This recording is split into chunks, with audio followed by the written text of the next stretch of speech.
Olá, sejam muito bem-vindos ao nosso papo sobre autismo.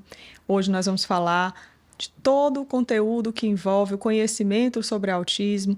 Para você que é pai e mãe, para você que é profissional, vai ser muito interessante discutir todos os temas que fazem parte desse mundo do autismo.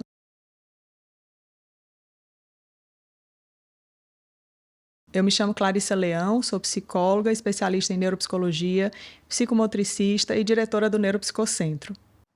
Olá, eu sou Silviane Andrade, psicóloga, especialista em neuropsicologia, mestre em neurociências e dirijo a Clínica Neuropsicocentro, que hoje acompanha mais de 1.000 crianças com autismo. Bom, então para a gente começar, vamos entender primeiro o que é o autismo.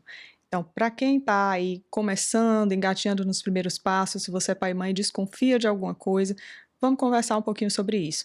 O autismo é um transtorno do neurodesenvolvimento, é um transtorno que vai atingir a criança em vários aspectos do desenvolvimento dela, faz parte já desde o nascimento, de um cenário desde o nascimento, onde ela começa a apresentar sintomas, né, Silviane, por volta de 1 ano e 8 meses aproximadamente. E que sintomas são esses? Normalmente ela vai apresentar dificuldades na linguagem, na comunicação, vai dificuldades para atender pelo nome, olhar no olho, dificuldades para apontar, interesses muito restritos e repetitivos em algum brincar, em algum comportamento específico. E essas características, como eu disse, podem ser notadas muito precocemente. A gente coloca essa faixa de 1 ano e 8, 2 anos, mas até muito antes isso pode ser notado com um olhar bem apurado. Então, é super importante que naquela visita mensal ao pediatra, esses temas sejam abordados pelos pais, porque muitas vezes isso é deixado passar. E é interessante porque a gente escuta muito, né, assim, o avô era desse jeito, o pai era desse jeito, e hoje ele já fala. Mas, gente, é muito importante que a gente não deixe passar um tempo que é crucial. Então, antes dos 3 anos de idade, a gente tem uma janela de oportunidade riquíssima para que a criança se desenvolva e que tenha um prognóstico melhor. E se a gente deixa passar essa fase, a gente está abrindo mão de um desenvolvimento muito mais acelerado, né? Exatamente, essa questão inclusive remonta à pergunta de por que tem aumentado tanto os diagnósticos. Mas a verdade também é que a equipe está mais preparada para esse diagnóstico e realmente fazer esse diagnóstico precoce. Muitas vezes, o diagnóstico só vinha, depois de um tempo que a criança estava com esse atraso na fala, a criança só com 3 anos, ela não está falando nada, e aí é onde se buscava, algum diagnóstico, né. Hoje não, hoje a gente já busca ver sinais ainda em bebês.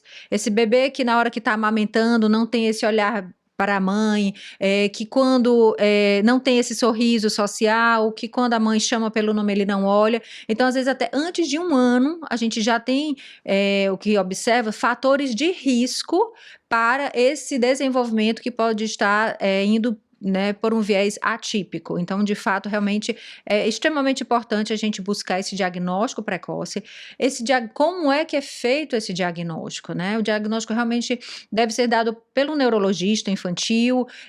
Geralmente é difícil eu levar meu bebezinho a um neurologista, então a ideia é que realmente o pediatra já possa ir sinalizando, para que a gente de fato consiga identificar esses fatores e já estimular. Mas eu já tenho que levar para terapia se eu ainda nem fechei o diagnóstico, porque muitas vezes a criança muito pequena, a gente observa alguns atrasos, mas ainda não se fecha o diagnóstico. Independente de ter o diagnóstico ou não, já deve-se buscar o tratamento e já deve-se buscar a estimulação, né? E a gente sabe que, para além do diagnóstico, o atendimento tem que ser feito por uma equipe multidisciplinar. E muitas vezes o neuropediatra, o neurologista infantil, vai fazer esse diagnóstico junto à família, mas ele vai precisar, em sequência, encaminhar para uma equipe multidisciplinar. E essa equipe é composta basicamente por psicólogo, analista do comportamento, fonoaudiólogo, terapeuta ocupacional, e muitas vezes vão ser necessários outros profissionais, como o psicomotricista, o fisioterapeuta, o nutricionista, o psicopedagogo. Então, é de fato uma equipe muito extensa, é uma equipe ampla, mas cada caso vai ser encaminhado de acordo com a demanda mais presente naquele momento e também tem a ver com a idade da criança, as necessidades, o que a gente pretende alcançar de metas. Então, é super importante fazer esse encaminhamento de imediato. Às vezes, os pais também têm um certo receio, né, e se eu não estimular, se eu colocar muita terapia, como vai ser? Ou se eu colocar pouca terapia de menos, terapia de mais? Isso é um assunto que a gente com frequência discute, né? Ok, existe uma máxima de que é preciso ser estimulado o quanto antes, é precoce, é preciso que a gente estimule bastante, mas tem um limite também. E isso vai ser muito norteado pela idade da criança. Se eu tenho uma criança muito pequena, eu não posso exagerar nas horas que essa criança vai estar exposta a terapias. Se eu tenho uma criança já mais velha, que já está, por exemplo, inserida na vida escolar, já está mais adaptada a uma rotina, aí sim eu posso, de repente, intensificar um pouco mais as horas que ela vai ficar exposta às terapias. Então, isso é muito relativo, isso precisa ser muito conversado com os pais, depende muitas vezes da rotina da família, né? Também, muitas vezes, uma rotina mais agitada, uma criança que passa o dia inteiro na escola e a gente sobrecarregar ela com horas excessivas de terapia. E lembrando que terapia não é só ir lá para o psicólogo, para o fono e para o TO, né? Terapia acontece 24 horas dentro da família, dentro de casa, e por isso que é tão importante que os pais sejam muito preparados e muito conscientes do diagnóstico do filho, para estimular 24 horas, para estimular o tempo que estiverem junto com eles. E estimular não é ser terapeuta da criança, né? Estimular é espontaneamente perceber no ambiente, na brincadeira, na afetividade, estratégias de chegar junto da criança e ampliar o universo e o repertório que ela tem. E se a gente for pensar, por exemplo, quando eu falo de autismo, né, acho que a gente costuma falar para as mães de primeira viagem, que são as mães que receberam recentemente o diagnóstico e não sabem muito o que fazer. Então, realmente, o primeiro passo é buscar o neurologista. Só que o neurologista, ele vai dar o diagnóstico, mas o tratamento de autismo é realmente feito por terapias, dentro de uma equipe multidisciplinar. E essas terapeutas, que geralmente é a fonoaudióloga, porque o autismo ele tem essa questão na comunicação, pode ter esse atraso de fala. É um terapeuta ocupacional, porque também é sintomas do autismo, as alterações sensoriais, que é aquela criança que é hipersensível ao toque, a barulhos. Então, isso é um terapeuta ocupacional que vai avaliar e que vai intervir para melhorar esse quadro. É um psicólogo, porque vai manejar a parte de comportamento. Então, o neurologista dá o diagnóstico e depois o que eu faço com ele? E aí a ideia é procurar de fato uma equipe multidisciplinar que possa oferecer essas terapias adequadas para que esse desenvolvimento que está em atraso, ele possa chegar o mais próximo possível do desenvolvimento esperado, né, dentro da idade cronológica da criança. Então busca-se o diagnóstico, depois procura-se terapias dentro dessas áreas, fonoaudiologia, terapia ocupacional, psicologia e várias outras, fisioterapia, quando a criança tem a questão de andar na ponta do pé, é importante que ela seja avaliada por um fisioterapeuta. E aí sim, o médico dá o diagnóstico, mas aí cada profissional dessa equipe vai fazer a sua própria avaliação do desenvolvimento. A fonoaudióloga vai fazer a avaliação da parte orofacial, dessa fala, dessa questão motora da fala. A terapeuta ocupacional vai fazer a avaliação desse perfil sensorial, desse desenvolvimento cognitivo. O psicólogo vai fazer também a avaliação comportamental, toda essa parte do desenvolvimento neuropsicomotor. A partir daí, dessas avaliações de cada área, se começa as intervenções, esses estímulos que a criança precisa realmente ter em se tratando de autismo, a gente precisa realmente intervir. E a gente fala nesse diagnóstico precoce. Por quê? Porque eu estou com o cérebro ainda bem novinho, as conexões estão se formando. Então, quando eu estimulo, é mais conexões que eu consigo fazer nesse cérebro. Então, quanto mais cedo, mais fácil são essas conexões. E aí, diante disso, a gente consegue que esse desenvolvimento evolua de uma forma melhor. E aí uma pergunta que eu gosto de dizer que é a pergunta de milhões, né? Então, o que é que causa autismo? A mãe, quando recebe um diagnóstico, ela se angustia imediatamente, porque parece que mãe já vem instalada a culpa, né? E aí fui eu que fiz alguma coisa na gravidez? Será que eu fiz algo errado? Será que é a minha genética? Então, vamos lá. Essa pergunta, por que eu brinco que é a pergunta de milhões? Porque até hoje, apesar de muitas pesquisas já avançadas, a gente não tem uma causa específica. O autismo ele é multicausal, então tem muitas coisas que vão caminhar aí para um possível diagnóstico de autismo. E a gente sabe que a genética é um ponto muito forte, obviamente, né? Mas a gente já reconhece também outros fatores. Por exemplo, o uso de alguns medicamentos específicos durante a gestação, que são proibidos, uso, por exemplo, de álcool, drogas, né? Exposição excessiva a agrotóxicos, a insumos, né, tóxicos. E aí também a gente sabe, por exemplo, um dado que eu acho super curioso. Antigamente a gente falava que a idade materna avançada era um fator de risco para a gravidez. Hoje a gente sabe que a idade paterna também é um fator de risco no caso do autismo. Então a gente tem aí, como vocês percebem, uma infinidade de possibilidades que podem acontecer. E aí existem inúmeras outras pesquisas de deficiência, por exemplo, de vitamina D, de deficiências ligadas à alimentação, de deficiências, enfim, de todas as naturezas, e isso deve sim, claro, daqui para frente, agora que a gente realmente tem um alcance muito maior de estudos, de pesquisas nessa área, eu espero que muito em breve a gente consiga mapear todas essas áreas que podem possivelmente culminar num diagnóstico de autismo, né? Mas embora tenham todas as causas, né, uso de medicamento na gravidez, idade dos pais, mais a genética responde por mais de 80% da causa de autismo. Então, é como eu costumo falar, a genética é aquela coisa do solo, e a semente, né. Então, se eu na gravidez tomei algum medicamento e eu posso não ter um filho autista. Então, é como se essa genética não estivesse ali para então é a semente boa no solo fértil. Então eu já tinha uma predisposição genética, e aí todos esses fatores podem contribuir para essa manifestação. Por que que eu estou trazendo isso? Porque a mãe às vezes já fica com essa culpa enorme, né? E a gente tem que entender que a genética é o fator realmente principal dessa causa do autismo, né? Tanto é que E a mãe não tem como saber disso. Nós, quando engravidamos, não temos como alcançar todas as inúmeras possibilidades que a genética vai alcançar aí no novo bebê, né? E a gente costuma dizer que as mães sofrem muito, né, Silviane? Assim, é muito sofrido tanto a hora do diagnóstico como partir para a ação. Então é muito sofrido, a gente fala muito disso, do luto, de se desfazer desse filho ideal, desse filho tão sonhado. Quando você está grávida, normalmente você já idealiza o que ele vai ser, qual a profissão vai ter. E aí, de repente, vem uma criança que necessita de muito suporte, de muito amparo, e a gente se depara, né, com a realidade de precisar arregaçar as mangas e quanto antes buscar intervenção. E é importante a gente ter ideia, assim, que nenhum autista é igual a outro autista.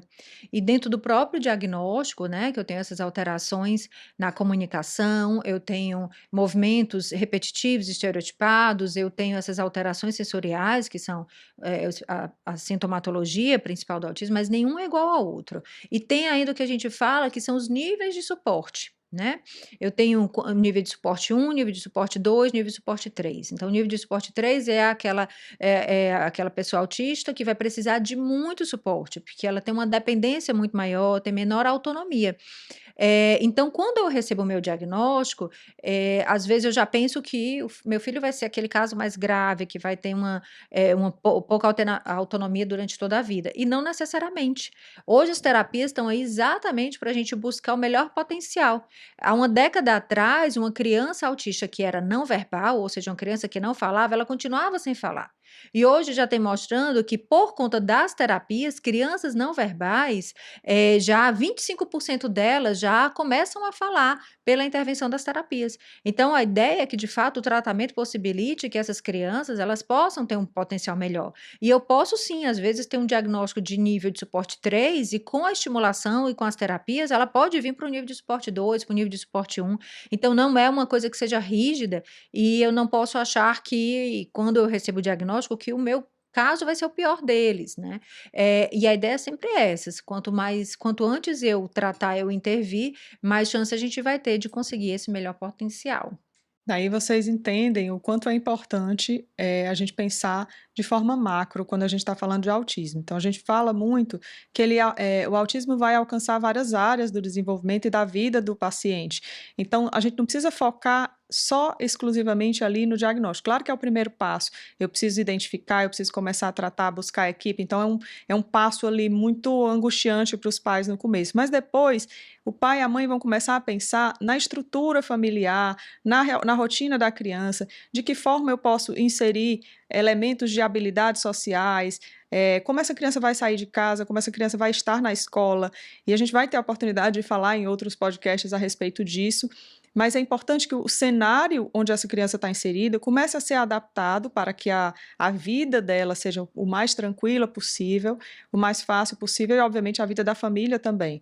Então, é importante contar com o suporte da família. Quanto mais suporte essa família tiver, mais leve vai se tornar.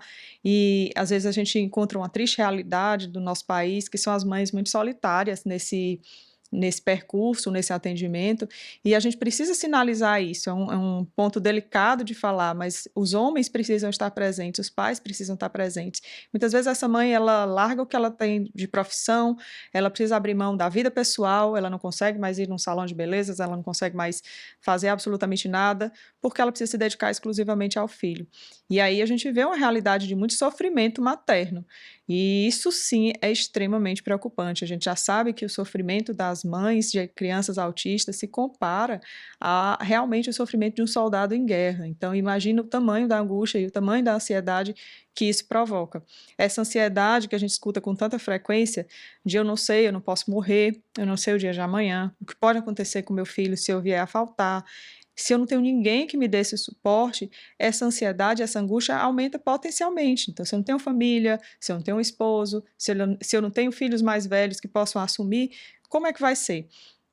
Então, a gente se depara muito com a angústia das mães, né? E isso é um dos pontos, assim, para mim, especialmente muito doloroso, porque sou mãe e me identifico muito com esse sofrimento, né? É um sofrimento realmente né, intenso, né? Difícil. E a gente está ainda, infelizmente, socialmente, muito atrasado para aceitar e lidar com as diferenças, né?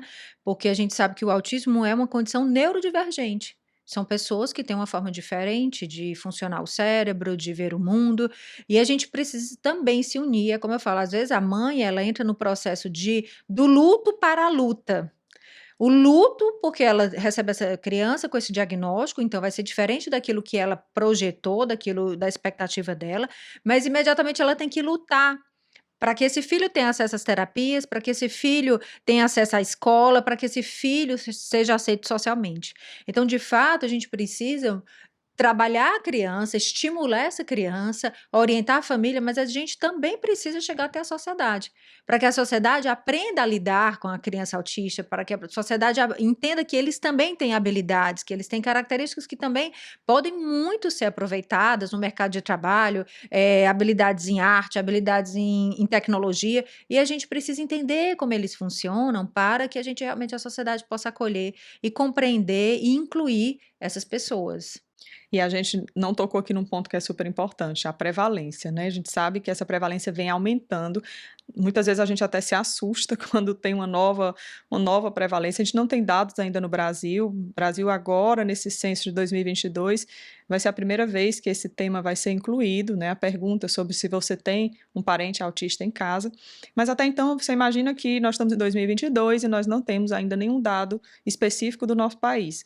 Bom, para se basear nisso, a gente utiliza as referências americanas, né, que aí, nesse caso, já são bem avançadas. E como eu estava dizendo, essa coisa da incidência tem sido algo muito assustador, da prevalência tem sido algo muito assustador para a gente. E atualmente a gente está numa prevalência de a cada 31 crianças, 31 pessoas, uma será autista. E aí volta aquela velha pergunta: e por que que aumentou tanto? Né? Por que que isso tem aumentado tanto, né? E a gente tem encontrado essas respostas, né, por ser genético, então se eu tenho hoje é engraçado que quando a criança vem para o diagnóstico, aí a mãe fala: "Nossa, mas o pai dele é assim. Ah, mas ele também é assim. Ah, mas o jeito dele também é assim". Então assim, hoje a gente está mais preparado para diagnosticar, porque pessoas há 30 anos atrás, há 40 anos atrás, era o estranho, era o diferente, a família tinha vergonha e deixava ele trancado dentro de casa, não ia para a rua, não ia para a escola, não buscava esses diagnósticos. E nem a equipe médica estava preparada para dar esse diagnóstico.